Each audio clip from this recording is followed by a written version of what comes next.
Puji Tuhan, kita akan mulai ibadah pria hagios pada sore hari ini. Sebelumnya kita akan berdoa terlebih dahulu. Bapa di dalam surga, kami datang kepada Tuhan dan kami akan mulai yaitu ibadah pria hagios pada sore hari ini. Engkau yang akan pimpin dari awal pertengahan hingga akhirnya. Kiranya kuasa Roh Kudus-Mu yang akan memberikan sukacita di tengah-tengah pujian kami ini ya Bapa, agar boleh pujian kami berkenan kepada Tuhan dan boleh menyenangkan akan hati Tuhan. Terima kasih Bapa, kamilah berdoa ucap syukur hanya di dalam nama Tuhan Yesus Kristus. Haleluya, amin. Kita akan pujikan datang pada Tuhan dengan sorak-sorai.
Puji Tuhan, kita akan sebentar mendengarkan kebenaran firman Tuhan dan kita akan menyiapkan hati kita akan angkat pujian, Yesus Kau kebenaran yang menyelamatkanku.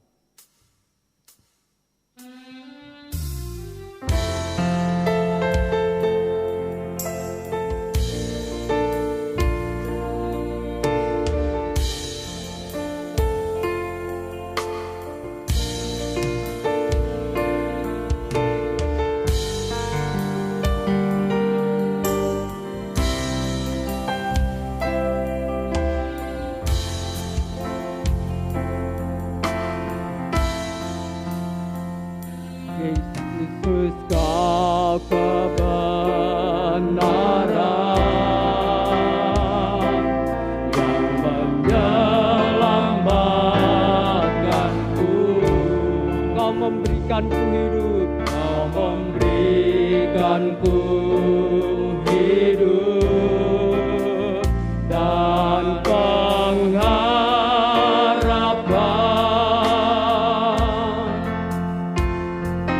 ku ikut kehendak-Mu, ku perlu anugerah-Mu, ku nyatakan janjiku kepadamu. Kalau ku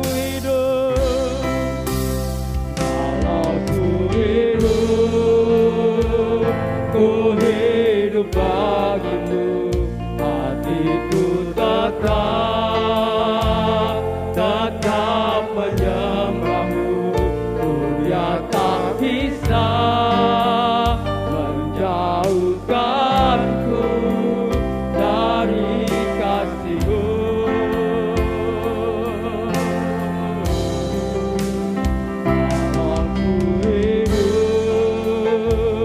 Ku hidup bagimu, mataku tetap memandang-Mu. Dunia tak bisa menjauhkanku dari kasih-Mu. Yesus, Kau kebenaran. Yesus, Kau kebenaran yang menyelamatkanku. Kau memberikanku hidup dan pengharapan.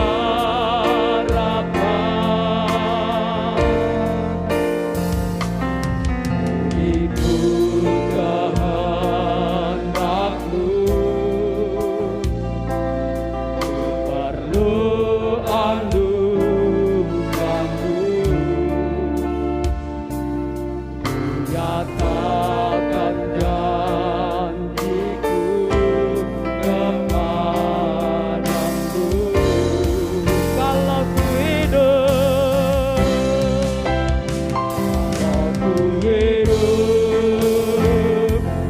hidup bagimu, hatiku tetap menyembah-Mu. Dunia tak bisa menjauhkanku dari kasih-Mu.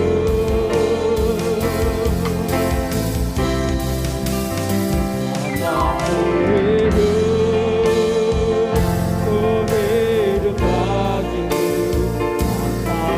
mataku tetap memandang-Mu.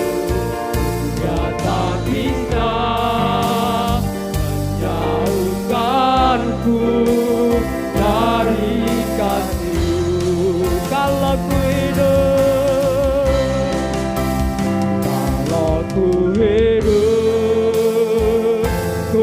hidup bagimu, hatiku tetap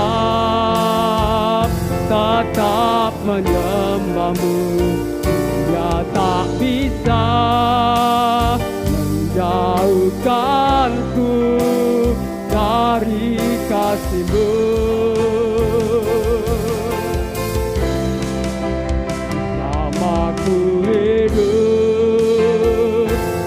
hidup bagimu, mataku tetap memandang-Mu. Dunia tak bisa menjauhkanku dari kasih-Mu.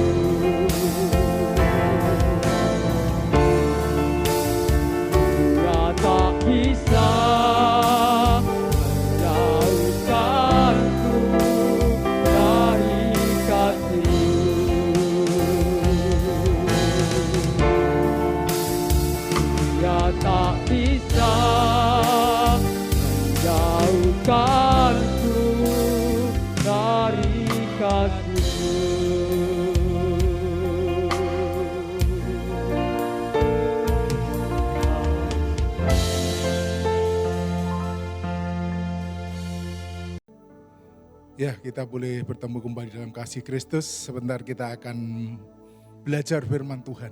Mari kita mau berdoa terlebih dahulu. Bapa kami yang ada di dalam surga, mengucap syukur Tuhan untuk segala kebaikan Tuhan yang begitu luar biasa. Karena kasih anugerah Tuhan yang begitu besar dan dalam bagi kami. Kami masih diberi kesehatan, kekuatan, penyertaan dan perlindungan daripada Tuhan. Dan terlebih kalau sebentar kami boleh terima sebagian daripada firman-Mu. Biarlah kiranya Tuhan mengurapi, memberkati kami semua. Berikan kepada kami hati yang gembur, hati yang siap untuk ditanami dengan firman Tuhan. Oleh karena itu Tuhan, Engkau mengurapi, Engkau memberkati kami semua yang mendengarkan firman Tuhan, bahkan hamba-Mu yang berbicara. Hamba-Mu tidak ada apa-apanya di hadapan-Mu Tuhan. Tetapi kami yakin dan percaya oleh karena anugerah Tuhan mengurapi, memberkati. Sehingga setiap apa yang keluar daripada lidah bibir hamba-Mu ini semata-mata adalah anugerah daripada Tuhan. Terima kasih Tuhan.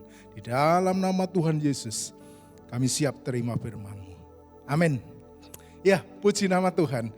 Kalau saat malam hari ini kita boleh kembali bersekutu, memuji, memuliakan nama Tuhan. Dan kita boleh sebentar belajar firman Tuhan. Firman Tuhan, iya dan amin. Kalau firman Tuhan memberikan janji-janjinya, dia pasti akan menepati. Dan kembali kepada kita. Apakah kita mau menerima janji-janji Tuhan? Nah, malam hari ini kita akan belajar firman Tuhan, di mana Tuhan yang begitu luar biasa menjanjikan keselamatan kepada kita yang percaya kepada Tuhan. Lah, sekarang masalahnya bagaimana kita meresponi keselamatan yang Tuhan sudah janjikan kepada kita, yang tinggal kita terima karena itu semua adalah anugerah Tuhan. Nah, untuk itu kita mau belajar. Banyak orang mencari keselamatan dari berbagai hal. Ada yang ke gunung, ada yang ke sungai-sungai, ada yang mungkin mencari di bawah pohon yang rindang.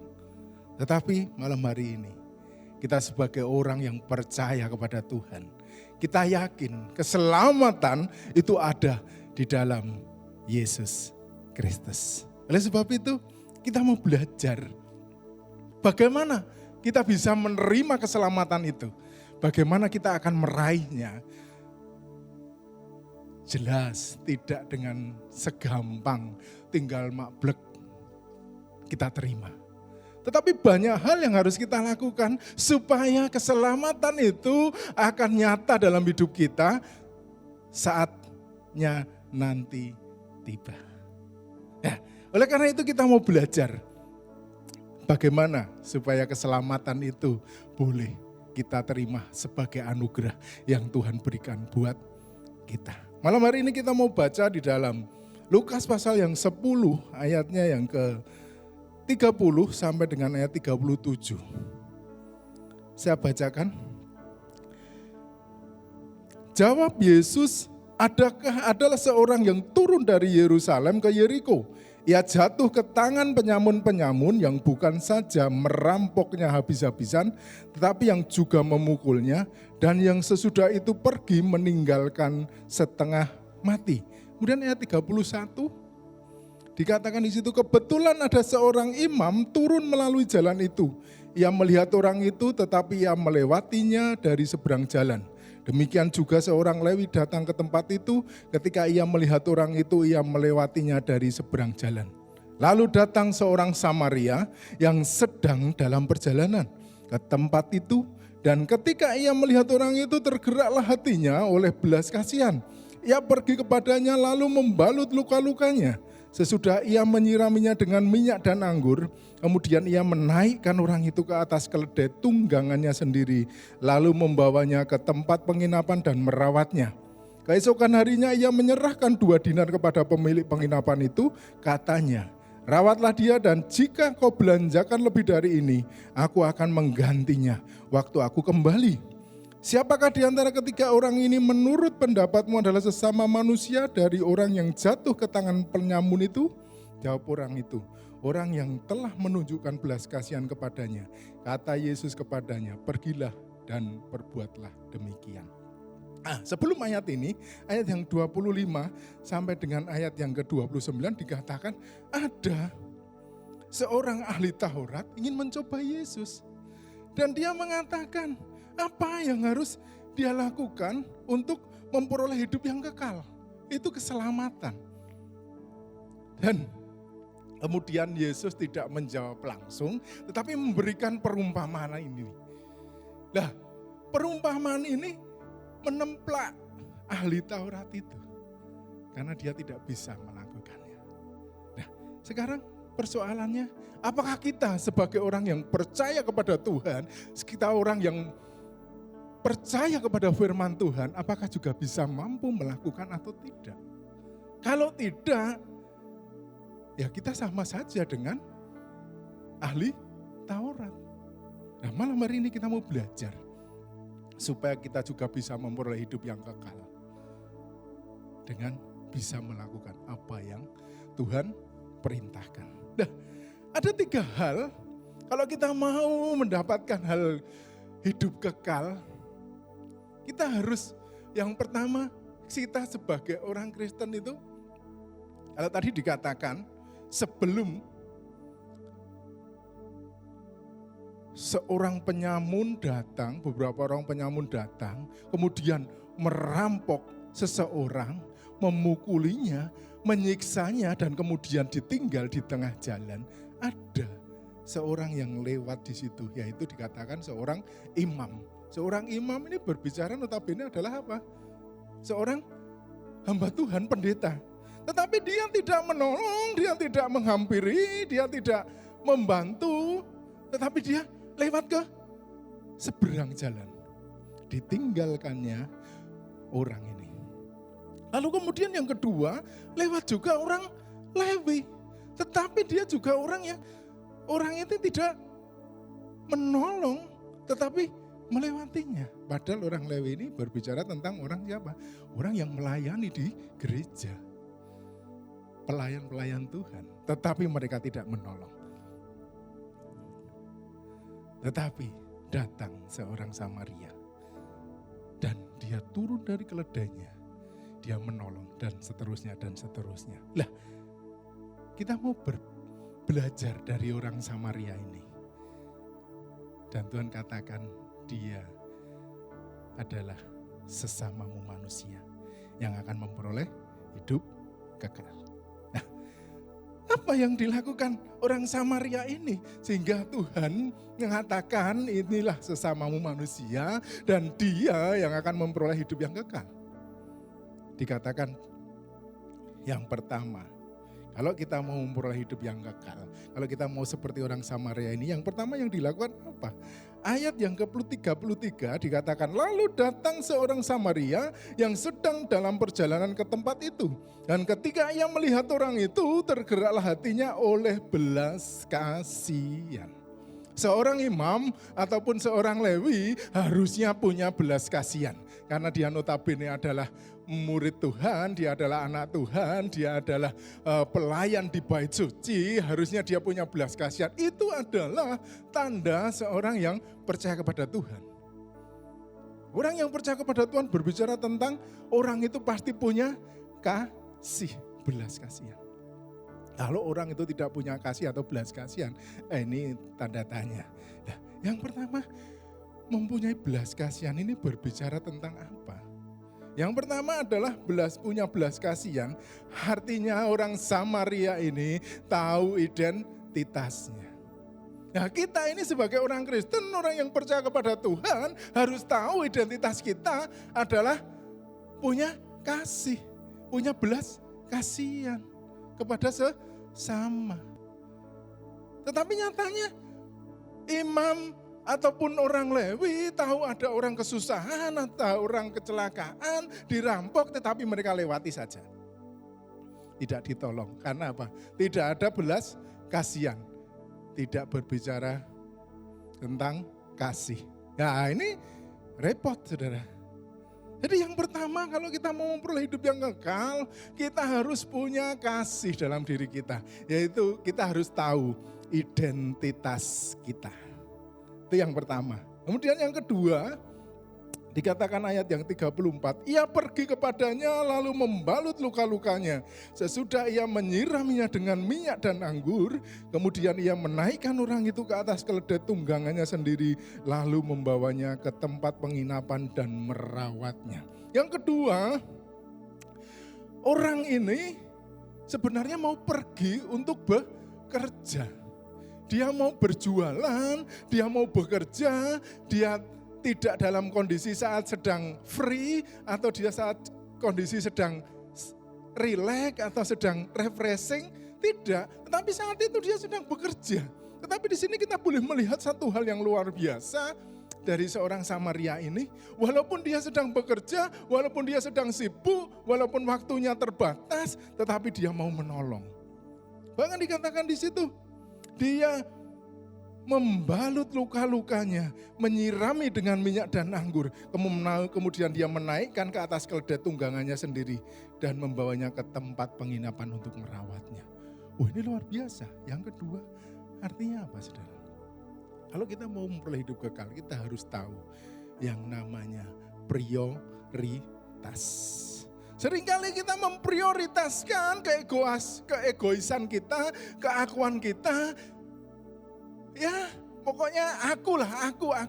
Tidak memikirkan yang lain, yang harus prioritas, yang harus paling pertama sendiri, yang harus kita lakukan. Contoh paling gampang prioritas. Saudara, ada sebuah kaleng agak besar, kemudian di situ ada sebuah batu besar, batu-batu, kemudian kerikil, dan kemudian pasir. Itu semua bisa dimasukkan ke dalam tong itu, tetapi tidak sembarangan. Jadi harus tahu caranya, mana dulu yang dimasukkan, kemudian yang mana, dan yang terakhir yang mana. Jadi tidak bisa sembarang, misalnya dimasukkan pasir dulu, kemudian baru kerikil, kemudian baru batu. Kalau salah memasukkan, pasti tidak akan semuanya masuk. Tetapi kalau prioritasnya yang utama, yang pertama yang harus dimasukkan itu benar, tahu prioritasnya benar, maka semuanya akan dapat masuk. Jadi tidak bisa pasir dulu. Harusnya apa, saudara? Batu yang besar-besar dulu dimasukkan ke dalam kaleng itu, kemudian baru kerikil. Setelah kemudian kerikil, baru terakhir pasir. Maka semuanya akan masuk. Karena apa? Karena prioritasnya benar. Lah, orang Samaria ini tahu prioritas yang benar. Walaupun dia bukan orang percaya kepada Tuhan, tetapi dia ngerti. Makanya Tuhan katakan berikan perumpamaan itu untuk supaya apa? Seorang imam dan orang Lewi dan ahli Taurat ini belajar dari seorang Samaria. Nah, malam hari ini kita juga belajar dari seorang Samaria. Kita sudah percaya Tuhan, kita sudah ke gereja, kita sudah melayani. Tetapi jangan sampai nantinya kita tidak mendapatkan hidup yang kekal. Kedua, kita harus tahu prioritas kita. Yang terakhir, yang ketiga. Apa? Ayat 35 dikatakan, keesokan harinya ia menyerahkan 2 dinar kepada pemilik penginapan itu. Katanya, rawatlah dia dan jika kau belanjakan lebih dari ini, aku akan menggantinya waktu aku kembali. Ini berbicara tentang apa, saudara? Dia sudah merawat, dia sudah membawa ke penginapan, tidak cuma terus kemudian sampai di penginapan ditinggal. Tetapi dia merawat di situ, dia memberikan uang untuk merawat karena dia harus bekerja. Artinya apa? Yang ketiga, dalam hidup kita, kalau kita mau memperoleh hidup yang kekal, kita harus total.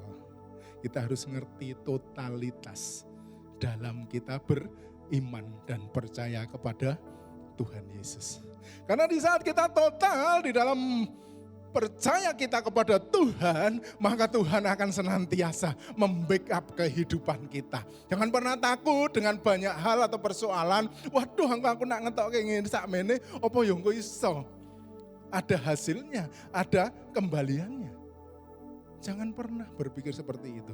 Tetapi di saat kita mau total dan kita tidak pernah berpikir seperti itu, maka Tuhan akan senantiasa menyediakan segala sesuatunya. Dan seorang Samaria ini tidak pernah berpikir, wah, engkau piye ya? Padahal aku mau bekerja, aku mau berjualan, aku butuh uang dan ini sebagainya. Sampai dia katakan, ini aku tinggalkan uang 2 dinar. Nanti kalau kurang, aku akan kembali lagi dan aku akan berikan kekurangannya. Ini luar biasa, saudara. Apa yang ada padanya saat itu dia sudah berikan. Dia tinggal kekurangannya nanti dia akan gantikan. Ini luar biasa. Artinya apa?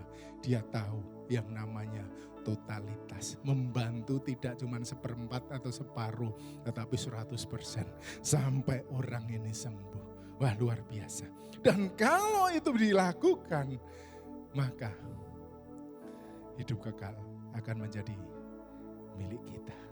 Makanya Tuhan katakan, siapakah di antara ketiga orang ini menurut pendapatmu adalah sesama manusia dari orang yang jatuh ke tangan penyamun itu?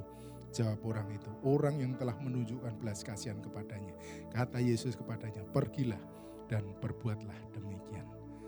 Oleh karena itu malam hari ini kita sudah mendengarkan firman Tuhan.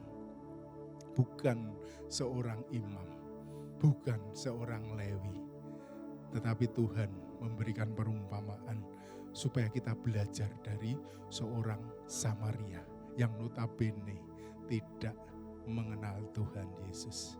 Tapi dia boleh mengajar kita. Harusnya kita malu. Kita yang sudah mengerti firman Tuhan, kita yang sudah kenal Tuhan Yesus. Tapi seringkali tingkah laku kita seperti imam tadi. Tingkah laku kita seperti orang Lewi tadi. Yang melihat ada orang kesusahan, kita lewat di sebelahnya. Gayanya tidak mengerti, gayanya tidak melihat. Tapi malam hari ini kita boleh belajar firman Tuhan ini. Kita mari mau mengerti 3 hal ini. Supaya apa? Hidup kita diberkati Tuhan dan memperoleh hidup yang kekal. Yang pertama, kita harus tahu identitas kita adalah kasih. Yang kedua, kita harus tahu prioritasnya. Dan kemudian yang ketiga, kita harus tahu totalitas kita di dalam mengiring akan Tuhan. Amin. Itu firman Tuhan. Biarlah senantiasa menjadikan kekuatan bagi hidup kita. Kita mau berdoa. Bapa kami yang ada di dalam surga, kami mengucap syukur Tuhan malam hari ini. Karena firman-Mu boleh menegur kami.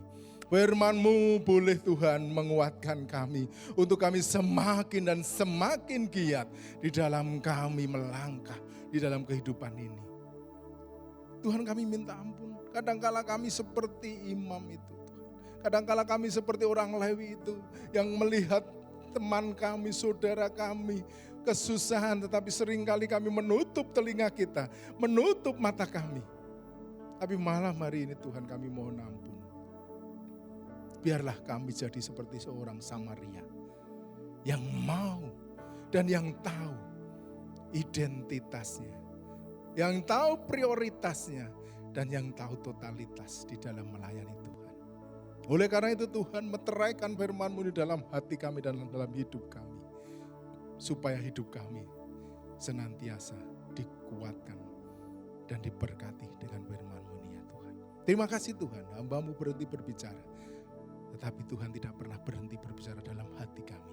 Untuk selalu mengingatkan kami, untuk selalu menegur kami. Terima kasih Tuhan, berkati setiap jemaat-Mu, berkati setiap pria-pria Hagios, sehingga mereka boleh Tuhan menjadi imam-imam yang benar, bapak-bapak pria Hagios yang benar, yang mengerti identitasnya, yang mengerti prioritasnya, yang mengerti totalitas di dalam melayani Tuhan. Sehingga pria-pria Hagios di tempat ini semuanya boleh mendapatkan hidup yang kekal. Terima kasih Tuhan, berkati mereka semua, berkati keluarga mereka, rumah tangga mereka, pekerjaan usaha mereka. Diberkati dengan berkat-Mu yang berlimpah-limpah. Terima kasih Tuhan, kami boleh mengucap syukur karena firman-Mu pada malam hari ini. Di dalam nama Tuhan Yesus Kristus, kami berdoa dan mengucap syukur. Haleluya. Amin. Tuhan memberkati. Kita akan bertemu kembali tanggal 21 September 2021. Bapak-bapak yang ingin memberikan persembahan pria bisa dibawa pada ibadah minggu. Dititipkan kepada Bapak Daryono, Bapak Otniel, Bapak Robi, Bapak Budiman. Terima kasih, Tuhan Yesus memberkati. Bapak-bapak pria Hagios, terimalah berkat dari Allah Bapa, Putra, dan cinta kasih sayang dari Tuhan Yesus Kristus dan persekutuan lewat kuasa Roh Kudus menyertai kita sampai selama-lamanya. Kebajikan kemurahan Tuhan selalu mengikuti sepanjang kehidupan kita. Dalam nama Tuhan Yesus kami berdoa. Haleluya. Amin.